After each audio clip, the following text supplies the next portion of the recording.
morning, everyone. Happy October. Wow, this year has gone by fast and it's a good thing, isn't it? Welcome to Awakening Ways Spiritual Community. Awakening Ways is a New Thought spiritual community in the lineage of Dr. Ernest Holmes. Dr. Terry and I want to welcome you. Wherever you're coming from, I see people from Idaho and people from up in Northern California, and it's an interesting thing, this Zoom. Awakening Ways is a spiritual community that believes there's a golden thread of truth and love that winds its way through all great spiritual traditions. That wherever you may be in your spiritual path, you are on the path to your awakening to the divine within you. When you work it, as they say in the 12-step programs, it works if you work it. And that's what we invite you to do. We invite you to work it. And we invite you to work it in a number of ways by Sunday gatherings like this and talks and music that are uplifting and informative, educational, with prayer, with one-to-one counseling if you need it, by phone and Zoom right now, and FaceTime and Skype. But in better days, in person, through classes and workshops like the one on Neville that we just completed. We believe that we are all here to learn to experience our oneness with the divine. We're not here to save our souls for the next lifetime, for heaven. We're here to move right now into that place within us that is heaven, our connection with the divine.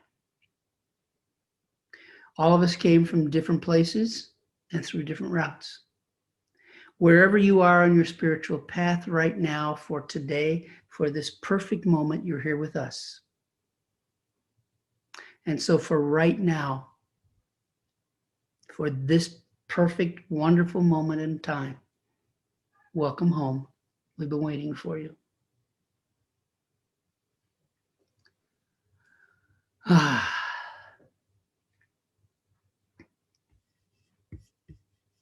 Right now, I'd like you to join me as we prepare for today to get quiet. Close your eyes if you're willing to do so. And just know with me the truth. That there is a divine, perfect consciousness that has created this whole universe as a reflection of itself, perfect, whole, and complete. That it is in me, as me, and it's in every person on this call and every sentient being everywhere. That it is who we are when we allow ourselves to awaken to the oneness that is always within us. We don't become one with the divine. We are always one with the divine as we know it to be true. And when we don't know it to be true, it's because we have believed in our own separation. Right here and right now, I declare that for this time, if no other, each and every one of us awakens to our own oneness, to our oneness with everyone on this call, to our oneness with all of life, to our oneness with the divine. And as we do, I know that Dr. Terry speaks from that place of her own unique divinity, uplifting each of us with her words and her love. I know that our musicians, as they perform today, are performing from that pure, clear spirit that flows through them, those higher vibrations of the divine that they feel and they perform for us. I know that this is all true for it is the divine operating through each of us. I have spoken my word, and I have felt that gratitude for all of this unfolding perfectly right now. And so right here and right now, I know that it is already done. And knowing that is true, I say, and so it is. Amen.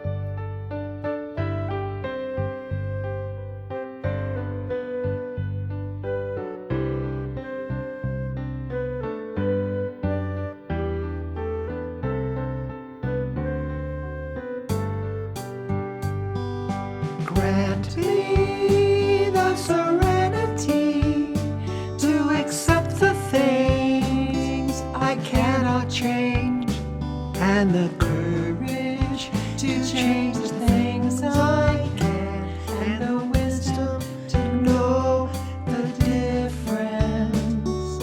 Grant me the serenity to accept the things I cannot change, and the courage to change the things I can, and the wisdom to know the difference.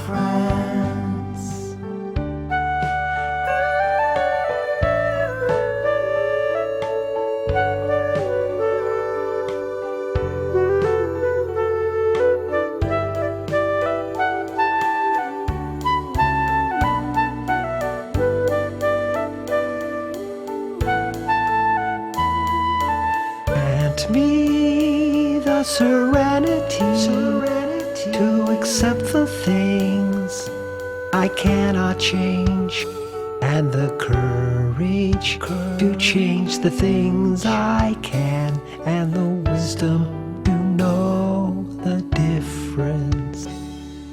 Grant me the serenity to accept the things I cannot change, and the courage to change the things I can, and the wisdom to know the difference. Grant me the serenity to accept the things I cannot change, and the courage to change the things I can, and the wisdom to know.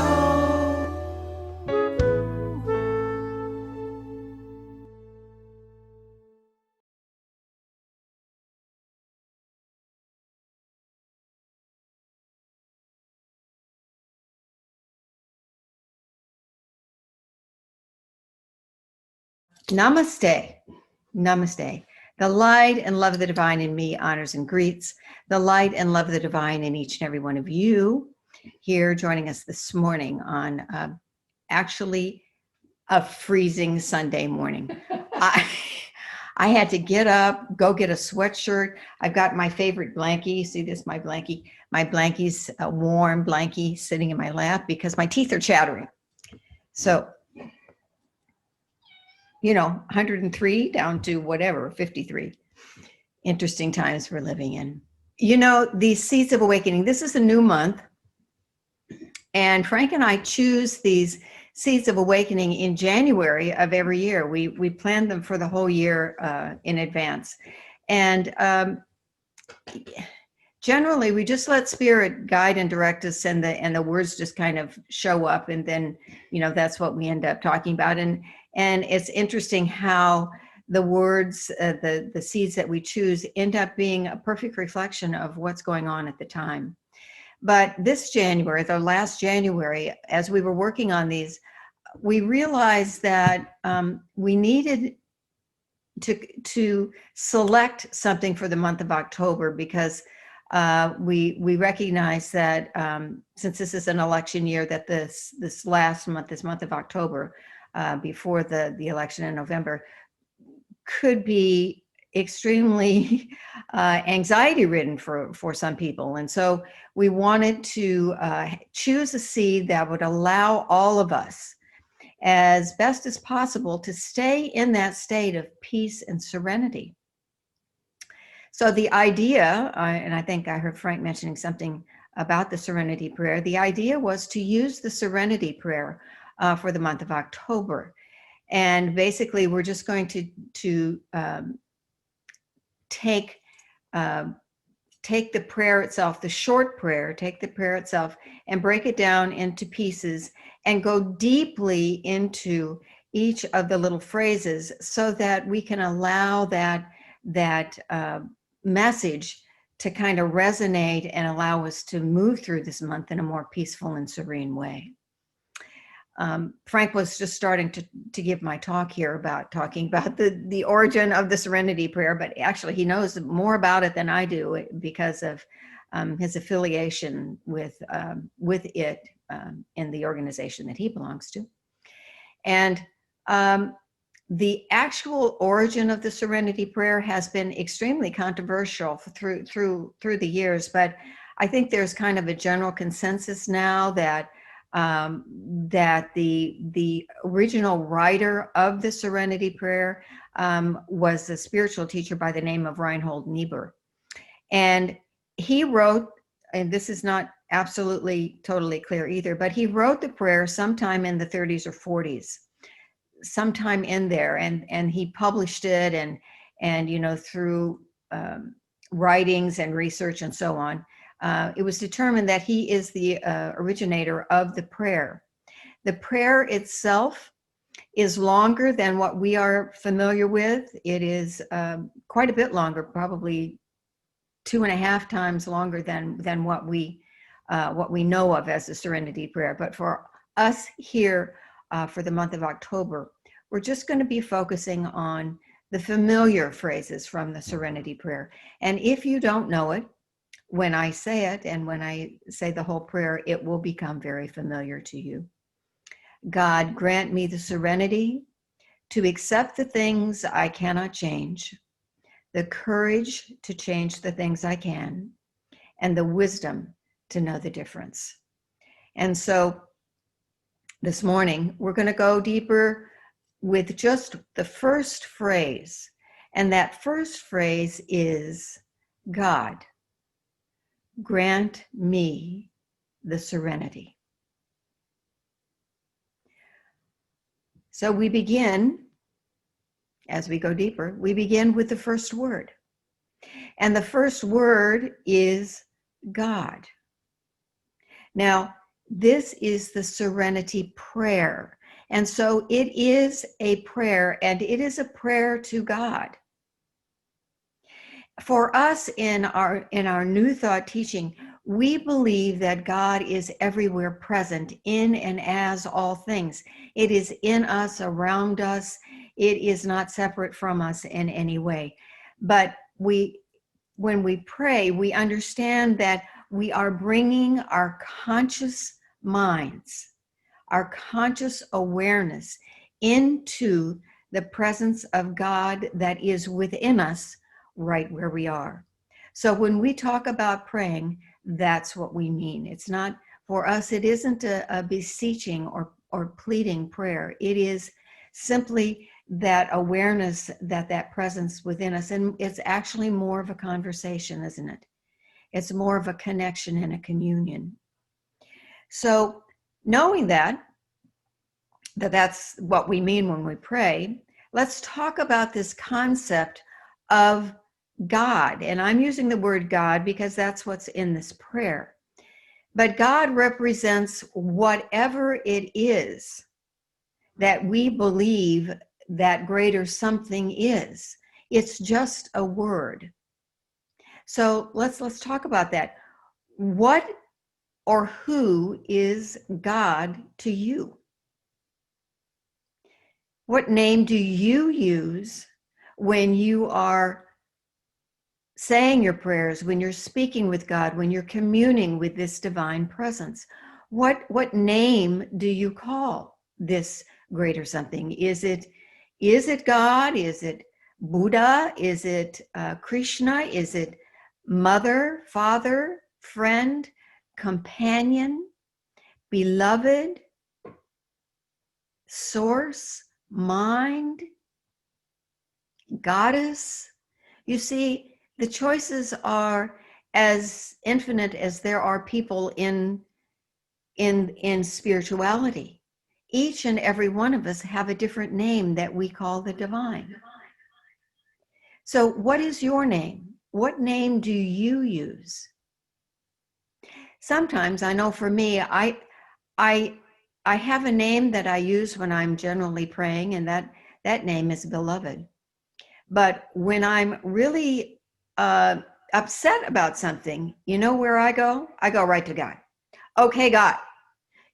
So depending on how I'm feeling or what the circumstances are, I may use different words for that divine presence. What words do you use? Think about it. If you haven't thought about it in a while, today's a good day to reconnect with that. The other thing is, what is God to you? What divine quality does this presence represent to you? For some of us, spirit is love. And so when we think of God, or we think of the divine presence in any way, what comes to us is love. But that is not universal. Some people see and experience the divine, and when they think of the divine in any way, they think of peace, or they think of light, or they think of joy. They think of intelligence or wisdom, that infinite mind in action. You see, for each of us, there is a name and there is a quality or a meaning, an essence of that divine presence for each of us. So what is yours? How do you experience this presence? Is it light for you? Is it a vibration? Is it a sound? Is it an image? What is it? This is a good time for you to just allow yourself to experience that. And here's the truth of it. When we speak about the divine in spirituality, in spiritual community, and we are all studying spirituality together, what we know is that when we're talking about the divine, we are talking about a relationship with the divine.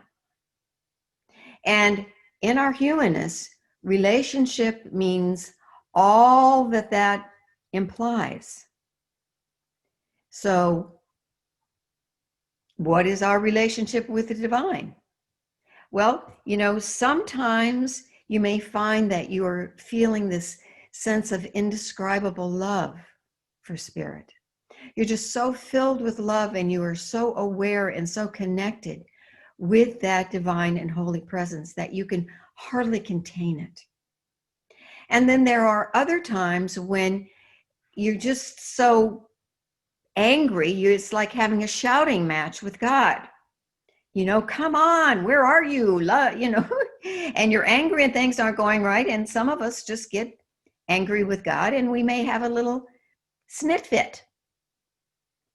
This is about relationship, and we are humans, and this relationship with the divine includes all of these experiences that we have in all relationships. You may find that you go for periods of time where you completely ignore God altogether. You don't even think about the divine. You don't pursue it. You don't practice any kind of spiritual practice. And then the next day, you may find that you feel this deep sense of worshipfulness and celebration, and you find that every waking moment you're honoring and celebrating the divine. This can happen. You also may find that you go for periods of time where you take your relationship with the divine for granted. And then you know what you find? You find that you're sitting there and you're saying, I'm here. Where's God? Well, this is a relationship, and you know what? Relationships require commitment, requires discipline and practice. And the relationship with the divine is no different. We are asked to honor and cultivate this relationship with the divine. And that means time, practice, energy. We need to consciously commune with this presence. If we want a relationship, we have to pursue it. We have to work. What is it Frank said earlier? It works if you work it. Yes, this relationship works if you work it. And the traditional ways, you know that prayer and meditation are two of the greatest ways to maintain this relationship. And that's true, most definitely. But also recognize that just the everyday awareness, right where we are, doing whatever it is that we're doing, that awareness of the presence of the divine right there in that moment is also one of the greatest practices we can ever have. Rumi says, return to the root of your soul. Return to the root of your soul. And so when we spend time every day, any chance that we have, practicing our connection and our communion with the divine, right where we are returning to the root of our soul. Rumi also says that there are a million ways to kneel and kiss the ground. And so there are a million ways for us to practice this everyday common spirituality. And we're going to have a practice right now. We're going to experience a practice right now, just to show you how powerful and simple this can be. So I'm going to ask you right where you are to just put your hands in front of you. I don't mean up here. I just mean, in your lap so that you're looking at them. And turn your hands so that you're looking at your palms. And just look at the palms of your hands. And notice all those lines, and maybe you have some little bumps on your fingers like I have. Just they're not straight like they used to be. Just notice your hands. Aren't they amazing? Turn them over and look on the other side now. Notice your fingers. Notice the shape of your hands. Now think of all of the things that these hands have done for all of these years. How many uncountable things have you done with these precious hands? How many things have you created with these hands? How many things have you made? How many things and how many people have you touched with these hands? How many places have these hands gone? How many other hands have these hands held? Think of it. Now, where did these hands come from? Well, you might say, well, my hands look just like my mother's hands, or my hands look just like my dad's hands, or I have my grandmother's hands. But think again and go deeper. whose hands are these? Really? Whose hands are these?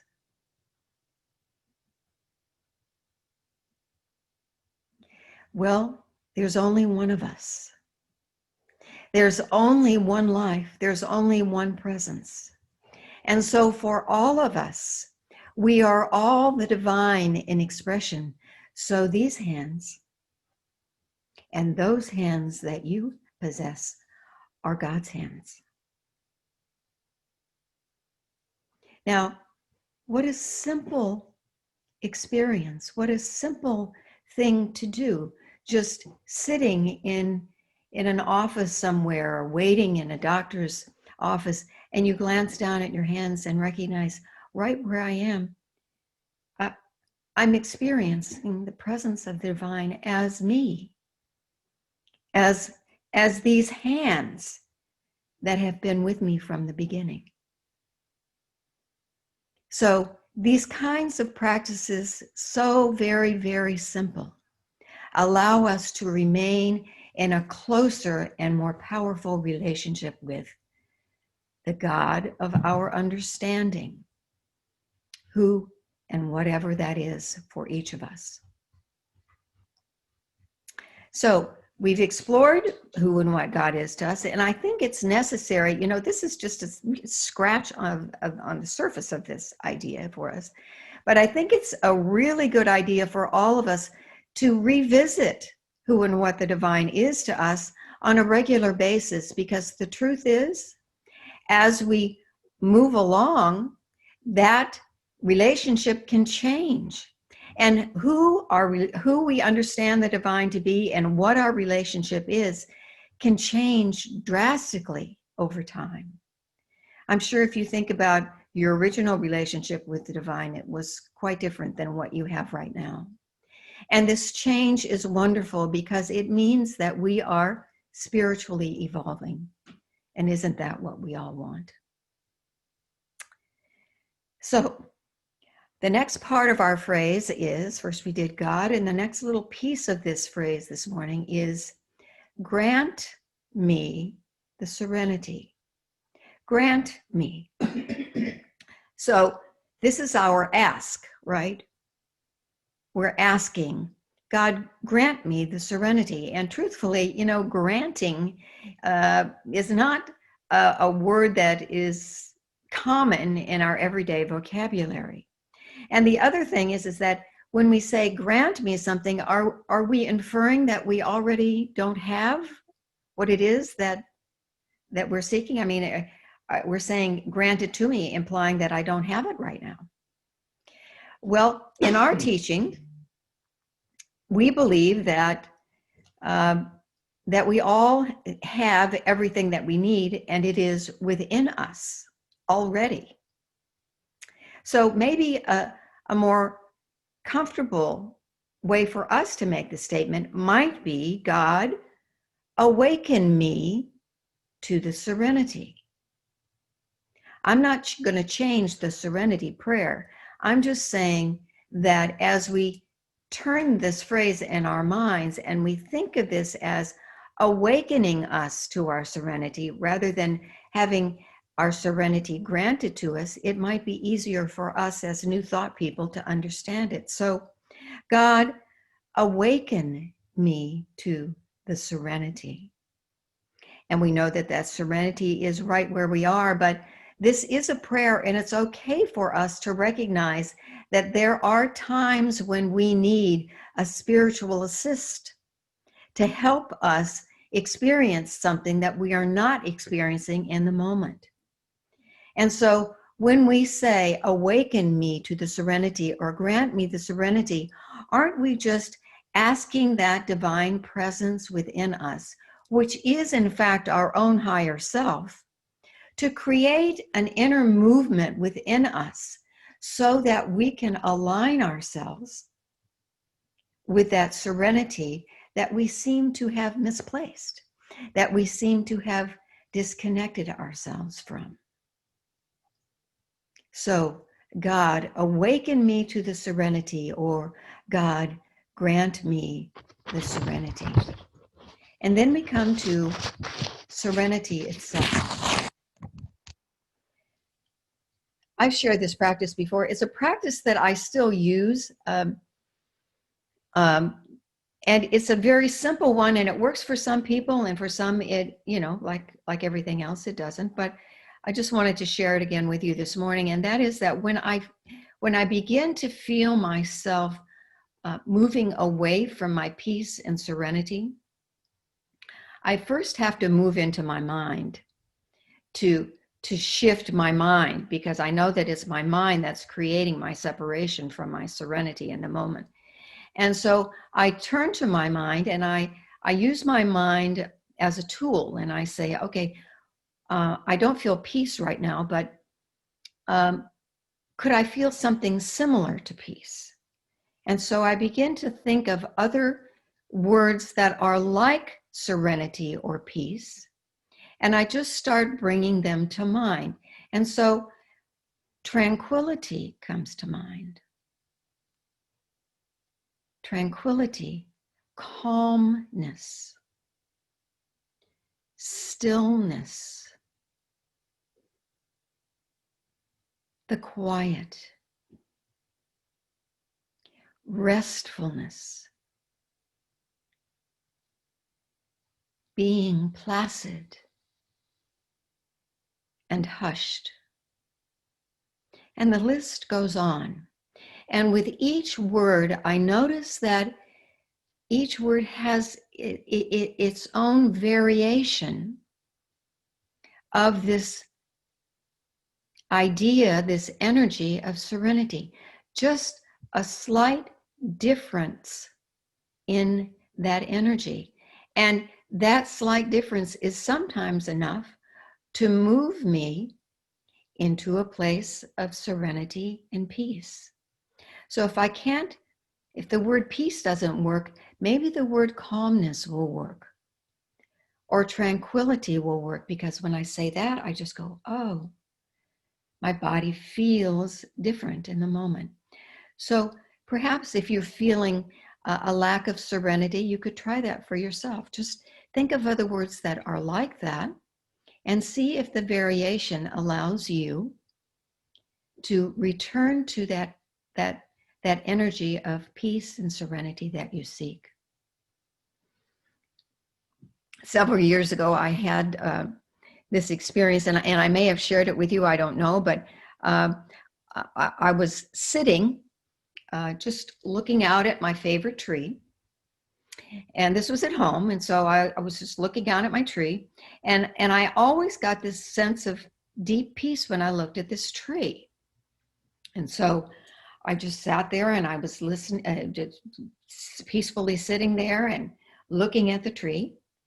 And then I started noticing that all these birds were flying over and back from the tree, over and back from the tree. And I noticed that the wind was blowing the leaves, and so the leaves were moving around. And then my mind started turning, and I thought, there's probably hundreds of thousands of insects crawling all over that tree. And squirrels are, like running up and down the tree. All of this stuff is going on this tree. And I'm thinking, wait a minute, where's the peace right now? Where is my peace? Because I'm focused on all of the stuff that's going on around this tree. And now I don't feel so peaceful and serene anymore. But I stuck with it. And I just kept looking at the tree. And, I had the realization that, thankfully, that nothing about this tree had changed. The tree was exactly the same as it was when I sat down. The only thing that had changed was me. And the only thing about me that had changed was my perception and what I was thinking in the moment and what I was focusing on. And so I recognized that. And then I had the thought, there's all this activity going on in this tree, but the truth is that activity, which is normal and natural, but activity begins from a place of stillness, doesn't it? Doesn't all movement begin from not moving first? And doesn't all action take place from non-action initially? So for each of those activities, there was before that activity a moment of stillness, of non-movement, of peace and quiet. And so it shifted for me in the moment how I viewed all of that action, because I understood that all of that came from inaction. It all came from a place of serenity, that the source of all of that movement was stillness and serenity. So now I can think about the movement, even if I'm not seeing it, and recognize that underneath that movement, the source of that movement is stillness and serenity. The tree itself is serenity, just being tree itself. All of the movement is serenity itself. It's serenity in action, if that makes sense. It's kind of a opposite thing happening at the same time. So my invitation was to recognize that the beautiful tree that I had been looking at for all these years was still there right in front of me. That peaceful tree was right there, because the peace and serenity wasn't coming from the tree at all. It was all coming from me. And so I could feel the peace in me, and I could feel the peace in the tree. This is true as we look at so many things in our lives and we see chaos instead of peace. The truth is that we live in a very, very, very busy universe. You know, the universe doesn't stand still. It's always in constant motion. Some of the action we see, and some of it we don't. But just like the tree, you know, all of the action, all of life began from a point of stillness. So whatever it is that we're looking at any moment in time, if we are seeing movement or activity that we don't like, recognize the source of it all. It's just that easy. It's just that simple. Everything comes from a source of peace and serenity. And so here we are. Here we are in October, in the last month before the election, and we breathe through this, because for many of us, it's a stressful time. And you know, just on a personal, this is my personal commentary. This has nothing to do with anyone else. This is an opinion, okay? But my opinion is that sadly, the election process seems to bring out not the best in people, but the worst in people. It just seems like that to me. And I think that it is the nature of competition, you know, where there's a winner and there's a loser, and that whole need to compete, to win at all costs, that whole energy just sets up a vibration that doesn't lend itself to being kind in any way. It doesn't encourage the qualities and the things that we are seeking as a nation or as a world. And I think that our species could stand to evolve this election process. I think it needs a little bit of work. And wouldn't it be great? Wouldn't it be great if as a nation, or really if as a world, we could learn to fully embrace the concepts of peace, truth, equality, fairness, compassion, compromise. Wow, just imagine. But what we seem to experience instead is a lot of division, separation, frustration, and anger. And it all comes from that place of fear. And we all have it. We all have it. And so we need to find ways to help us move through these kinds of situations with our feet firmly planted in a place of serenity. Serenity. So, I'm looking out now at what's going on politically, and what I see is all of these birds and bugs and squirrels moving all over the political scene. What's the difference between that tree that I was looking at with all of the madness going on that I saw in the tree, and what's happening in our nation with all the craziness and the political squirrels and the bees and bugs and all of that? There is no difference. It's just on a larger scale and a different format.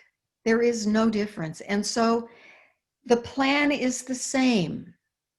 And what we are invited to do is, when we start moving into that energy of stepping away from our serenity, return to the truth, to the realization that there is at the center of each and every sentient being a place of beginning, a place of stillness, a place of serenity.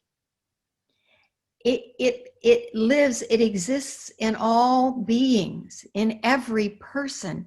And no matter what we see out there, it's always there. And so I believe that if we can look beyond all of the division, all of the labels and divisions, the cities and counties and states, everything's divided up into little pieces. The organizations, the groups, whatever you want to call it, there's a million ways to divide and separate people. And if we can just get beyond that, it's what Timber was talking about last week, that beautiful, yet another quote by Rumi: out beyond ideas of right and wrong, there's a field. I'll meet you there. If we can just get beyond all of that, and we can get to the heart, to the serenity, to the peace of each person, because it is the people that make up our nation, not the organizations. It is the people. And so when we can turn our focus on people, and we can open up to the realization that within each and every being, there is a beginning point, a source point, and that source point is always peace and serenity.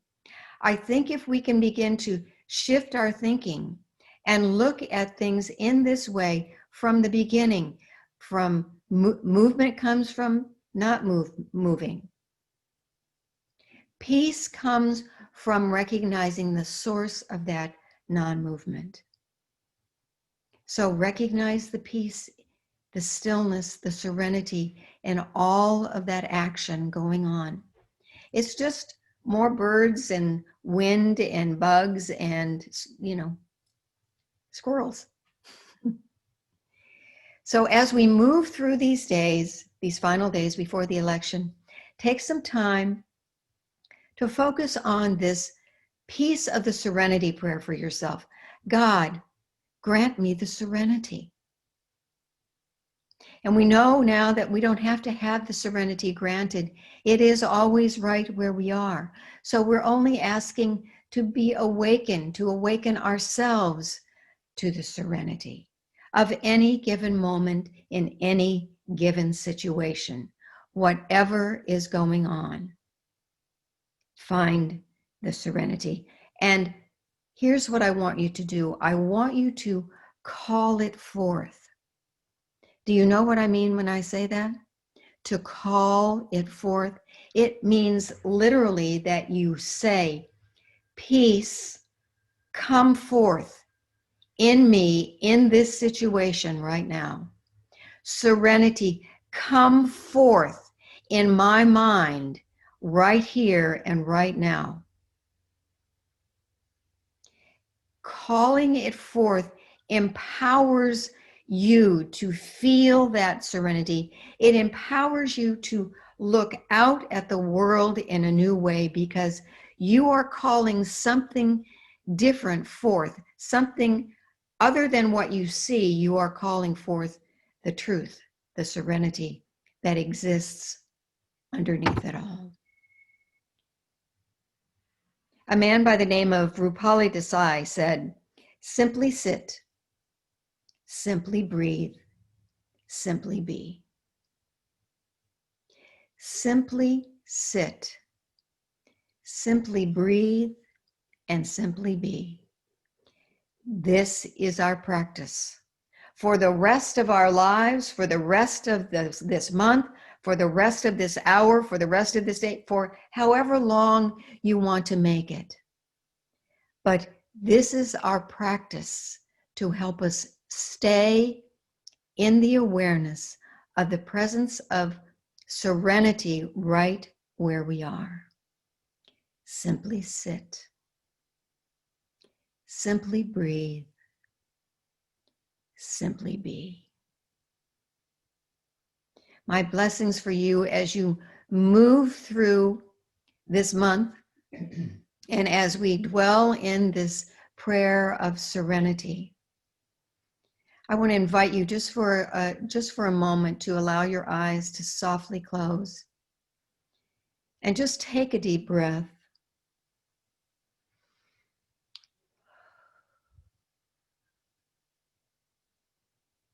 And just sit, just simply sit right where you are. And just simply notice that you're breathing. And just allow yourself to be.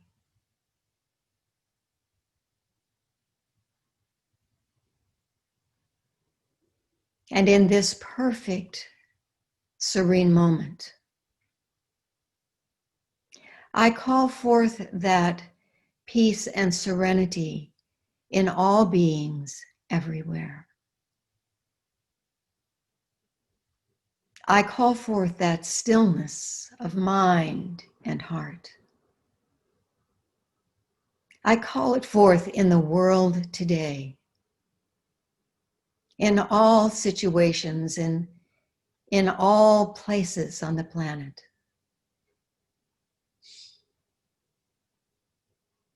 I call forth that stillness. I call forth that original silence.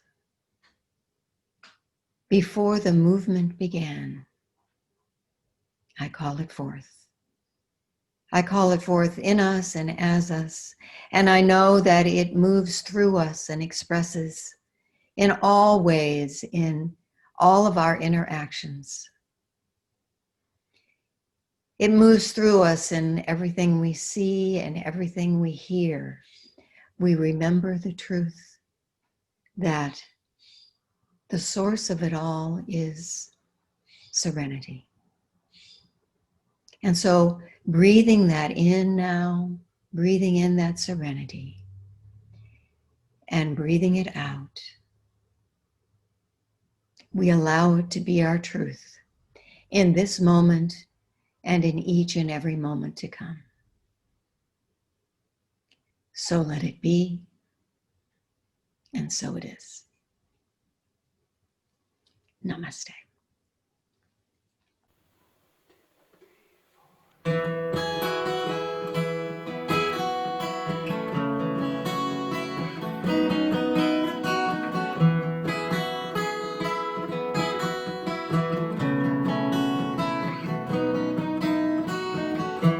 comes the sun.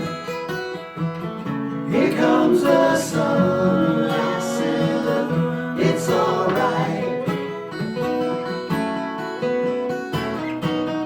Little darling, it's been a long, cold, lonely winter.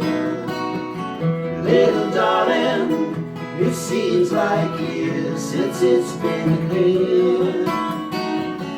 Here comes the sun. Here comes the sun. I said, it's alright. Little darling, I feel the ice is slowly melting. Little darling, it seems like years since it's been clear. Here comes the sun. Here comes the sun. I said, it's alright.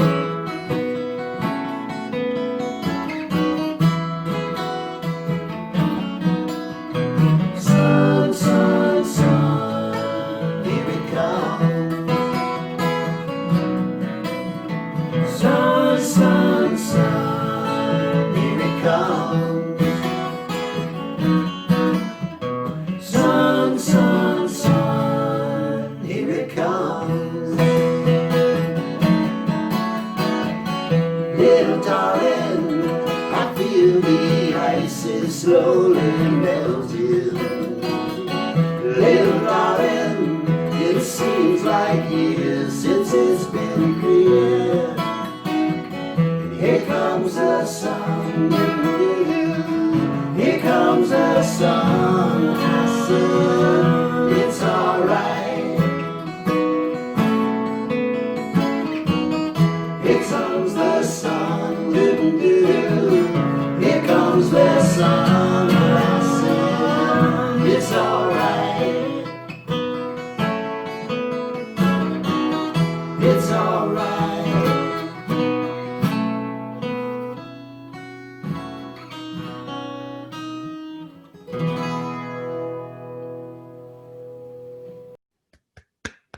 Thank you. Thank you, Soulshine. Thank you, Dr. Terry. That was wonderful. Wonderful introduction to the Serenity Prayer. It's going to be a really interesting month, a wonderful month as we go through all of this. A couple of announcements that I have that are the usual announcements. Don't forget that prayer services are always available, that prayer support team, the soul support team, continues to pray. That if you have something you want prayer for, please send it to us at our email address, awakeningways@thegrid.net. Put prayer request in the subject line. And don't forget that we're going to do it for a week. And at the end of the week, if you still need more prayer, please send another request in, because we drop, unless we know that it's something really, really serious, we try to drop them off at the end of each week. So please let us do the prayer work for you. Let us pray for you. Let us know your perfection as we know the perfection for everyone. And in addition to the prayer, don't forget that we only exist here because of your tithes and your offerings. If you wish to do it simply and easily, there's a PayPal button at our website. You can go there anytime. It's in 4 or 5 different places on the website. Go there and you'll find it. If you don't know where it is, go to our website and click on Awakening Ways in the menu bar across the top. Just click on that first thing, and it will come up on a page that will have the PayPal button down at the bottom. I think those are all of the announcements that we have. So right now, let's just come together for a moment again. We've had so many big events this last week. And let's move into the stillness and know with one another